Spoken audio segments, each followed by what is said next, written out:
क्या आप जानते हैं जीवन को सफल कैसे बनाया जा सकता है? वो कौन सी दो नीतियां हैं जो हमारे जीवन को एक नया मुकाम दे सकती हैं? श्री कृष्ण की वो कौन सी सीख है जो हमारा जीवन खुशियों से भर सकती है? कर्म के बारे में क्या कहते हैं मुरली मनोहर? क्या है क्रोध और धैर्य को लेकर श्री कृष्ण की नीति? क्या सिखाती है सत्यजित की कथा? ऐसा क्या हुआ कि कृष्ण के ऊपर झूठा आरोप लगाया गया और इस परिस्थिति में श्री कृष्ण ने कैसे खुद को संभाला? क्या सीख सकते हैं कृष्ण की नीतियों से हम, और कैसी ये नीतियां आपके जीवन को बदल सकती हैं? जानने के लिए वीडियो में आखिर तक बने रहिए, लेकिन उससे पहले हमारे चैनल कहानियों का ज्यूक बॉक्स को सब्सक्राइब कर लीजिए और बेल आइकॉन प्रेस कर लेना। दोस्तों, महाभारत काल से आज तक श्री कृष्ण एक महान नायक, एक महान शिक्षक रहे हैं, जिन्होंने रणभूमि में खड़े अर्जुन सहित पांडवों को समय समय पर ज्ञान दिया और सही दिशा में चलने के लिए इंस्पायर किया। श्री कृष्ण विष्णु के अवतार हैं, जिनका धरती पर माता देवकी और वासुदेव के वंश में कन्हैया के रूप में जन्म हुआ। उनका जन्म कितनी मुश्किल परिस्थितियों में हुआ, ये हम सभी जानते हैं, लेकिन फिर भी श्री कृष्ण के चेहरे पर हम एक मीठी सी मुस्कान देख सकते हैं, जो हमें सिखाती है कि संघर्ष जीवन का दूसरा नाम है। लेकिन हम अगर इसके आगे झुक गए तो फिर हमारे जीवन का कोई मतलब नहीं। श्री कृष्ण का पूरा जीवन मानव सभ्यता के लिए एक सीख की तरह रहा है। बचपन से लेकर बड़े होने तक श्री कृष्ण ने हजारों नीतियां बनाई, अनगिनत उपदेश दिए और अनगिनत बातें बताई जो इंसानी जीवन में काम आ सकती हैं। लेकिन आज हम उन दो नीतियों को जानेंगे जो आपका पूरा जीवन बदल सकती हैं। जैसे कि पहला है कर्म पर ध्यान दें।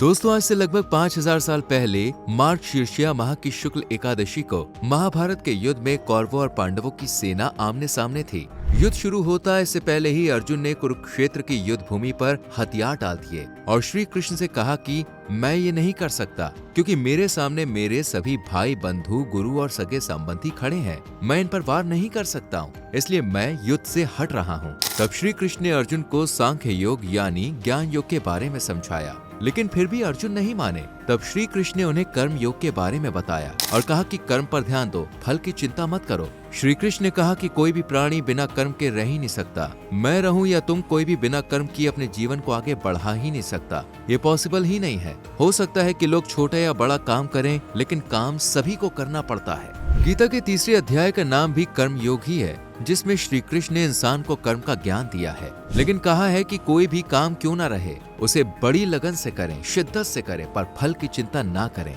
दरअसल श्री कृष्ण की ये बात खास तौर से कलयुगी मनुष्य के लिए है, जो काम करने से पहले उससे होने वाले फायदे के बारे में सोचने लगता है। आपने देखा होगा कि आजकल लोग काम तो बाद में करते हैं, पहले ये अनुमान लगाते हैं कि इससे क्या और कितना फायदा हो सकता है। अगर किसी काम में फायदा ना दिखे तो लोग उस काम को करने से परहेज करते हैं, जबकि श्री कृष्ण कहते हैं कि फल की इच्छा रखते हुए भी कोई काम नहीं करना चाहिए, क्योंकि जब हमें अपनी इच्छा के अनुसार फल नहीं मिलता तो हम दुखी हो जाते हैं, उदास हो जाते हैं और फिर उस काम में हमारा मन नहीं लगता। ऐसे में जिस काम को हम सफल बना सकते हैं वो भी खराब हो सकता है, और जिस काम से हमें खुशी मिल सकती थी, जाते जाते वो भी दुख देकर जाता है। इसलिए श्री कृष्ण कहते हैं कि कर्म करो, लेकिन निष्काम भाव से, यानी ऐसे जैसे आप जो भी कर रहे हैं वो ईश्वर की मर्जी से कर रहे हैं। इसका फल आपको क्या मिलेगा और मिलेगा भी कि नहीं, ये सब ना सोचें, लेकिन काम भी सोच समझकर करना चाहिए। और ऐसा काम कभी ना करें जिससे कि किसी और को ठेस पहुंचे। कोई भी ऐसा काम करने से बचें जो किसी दूसरे को दुख पहुंचाता हो। साथ ही कोई ऐसा काम भी ना करें जो किसी और को ताकत देता हो। अगर ऐसा हुआ तो उसकी ताकत आपकी कमजोरी होगी और आपकी कमजोरी असफल जीवन की वजह। किसी भी काम में कभी किसी की नकल ना करें, क्योंकि नकल करने वाला कभी जीवन में सफल नहीं हो सकता। हमेशा अपनी रुचि, अपनी इच्छा के अनुसार काम करें। वो काम करें जिसमें आपको महारत हासिल है और पूरी लगन के साथ उसे पूरा करें। जितना हो सके उतनी मेहनत करें, लेकिन इस मेहनत को शुरू करने से पहले एक प्लान जरूर बनाएं। बिना योजना के कभी कोई काम ना करें, फिर चाहे वो जिंदगी से जुड़ा हो या काम, व्यापार, नौकरी और आपके भविष्य से। कभी किसी काम को डायरेक्ट शुरू ना करें। इससे भी जरूरी है कर्म के साथ मीठी बोली बोलें, जो आपको हारी हुई बाजी भी जितवा सकती है। बस कर्म करें, अच्छी बोली बोले और देखें कि जीवन में सफलता कैसे आपके कदम चूमती है। आज दुनिया के बड़े बड़े और सफल लोग का मूल मंत्र अगर आप सुने तो पाएंगे कि उन्होंने भी इस मुकाम तक पहुंचने के लिए जी तोड़ मेहनत की है और प्लान पर वर्क करने के लिए उन्होंने दिन रात एक किया है, तब कहीं जाकर वो इस मुकाम तक पहुंच पाए हैं। हालांकि जब काम शुरू किया था तो उन्हें भी ये ज्ञान नहीं था कि उन्हें कामयाबी मिलेगी या फिर नहीं, लेकिन वो रुके नहीं, थके नहीं, बस आगे बढ़ते रहे। इस तरह आप भी कर्म करें, क्योंकि कर्म ना करना भी कर्म है, लेकिन ऐसा करना जिंदगी को एक बेमतलब के मुकाम तक पहुंचाना है। इसलिए काम करें, क्योंकि ये दुनिया का दस्तूर है। दूसरा, धैर्य रखें और शांत रहें। हमारी जिंदगी उतार चढ़ावों से भरी हुई होती है। जीवन में ऐसे कई मुकाम आते हैं जहां हम गुस्से से भर जाते हैं। मन को शांत रख पाना संभव ही नहीं होता। लेकिन श्री कृष्ण कहते हैं कि धैर्य रखिए, सही समय आने पर आपके पास वो सब कुछ होगा जिसके लिए आपने मेहनत की है। एक कथा से समझें तो द्वारका में एक सूर्य भक्त हुआ करते थे। नाम था सत्राजित। सत्राजित को सूर्यदेव ने स्यमंतक नाम की एक चमत्कारी मणि दी थी। ये मणि रोज 20 तोला सोना उगलती थी। एक दिन श्री कृष्ण सत्राजित के पास आए और उससे कहा कि ये मणि अगर आप राजकोष में देंगे तो इससे प्रजा की अच्छी तरह से देखभाल हो जाएगी। लेकिन सत्राजित तो लालच में था, उसने मणि देने से इनकार कर दिया। श्री कृष्ण भी मुस्कुराकर वापस चले गए। पर इसके कुछ दिन बाद ही सत्राजित के भाई प्रसेनजित ने वो मणि चुरा ली और उसे लेकर जंगल में भाग गया, जहाँ एक शेर ने प्रसेनजित को देखा और उसे मारकर खा गया। लेकिन प्रसेनजित के हाथ से वो मणि कहीं गिर गई थी।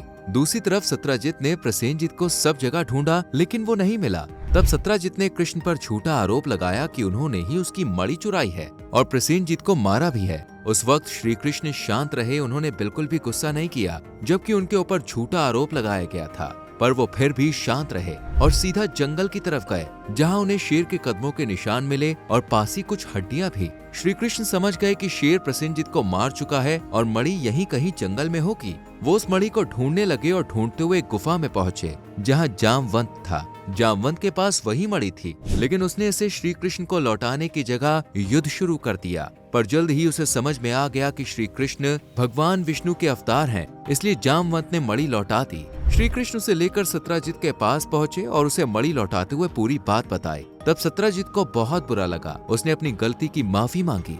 इस कहानी से हमें ये सीख मिलती है कि जिसने जो किया एक न एक दिन उसे अपनी गलती का पछतावा जरूर होगा, क्योंकि सच्चाई उस चमकते हुए कांच की तरह है जिसकी चमक एक न एक दिन बाहर नजर आती ही है। इसलिए परिस्थिति चाहे जैसी भी हो, कितनी ही मुश्किल क्यों ना हो, कितनी ही परेशानी क्यों ना आए, कभी भी धैर्य ना खोएं। हमेशा अपने आप को शांत रखें और सही वक्त आने का इंतजार करें।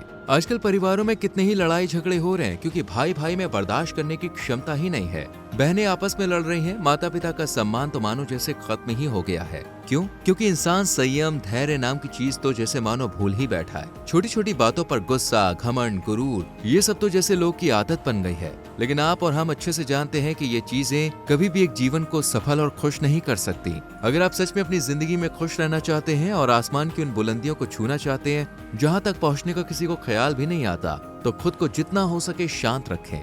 मान लीजिए बिजनेस में कोई उतार चढ़ाव है, तो क्या आपके गुस्सा करने से वो सही हो जाएगा? नहीं, बल्कि आपको शांति से बैठकर ये सोचना चाहिए कि परेशानी सुलझेगी कैसे, इसे कैसे फिक्स किया जा सकता है, ऐसा क्या करें कि घाटा नहीं बल्कि मुनाफा हो। मान लीजिए परिवार में कोई समस्या है, तो उस समस्या में घी डालने की जगह सभी के साथ बैठिए, सुनिए कि आखिर समस्या आ क्यों रही है, कौन सी वो बात है जो आपको अलग कर रही है, उस बात को ही खत्म करने की कोशिश कीजिए। और सबसे बड़ी चीज कि हमेशा मुस्कुराते रहिए, क्योंकि आपका खिलता हुआ चेहरा आपके जीवन को पॉजिटिविटी से भर सकता है, आपकी बड़ी से बड़ी परेशानी को भी सॉल्व कर सकता है। इसलिए निराश ना रहिए, हमेशा हंसते खिलखिलाते रहिए। अगर आप इन दोनों ही बातों को अपने जीवन का मूल मंत्र बना लेते हैं, तो यकीन मानिए कि आपका जीवन सफलता की उन ऊंचाइयों पर होगा जहां तक देखने के लिए लोगों को अपनी गर्दन ऊपर उठानी पड़ेगी। इसलिए कर्म कीजिए और फल के बारे में मत सोचिए। दिक्कतें हजार आएंगी, उनका सामना कीजिए और डट कर कीजिए, लेकिन अपने आप को जितना हो सके शांत रखें, धैर्यवान बने। आज की वीडियो में बस इतना ही। मिलते हैं अगली वीडियो में, और आने वाली वीडियोस के नोटिफिकेशंस पाने के लिए हमारे चैनल कहानियों का ज्यूक बॉक्स को सब्सक्राइब करके बेल आइकॉन प्रेस करें। Till then, bye bye, take care.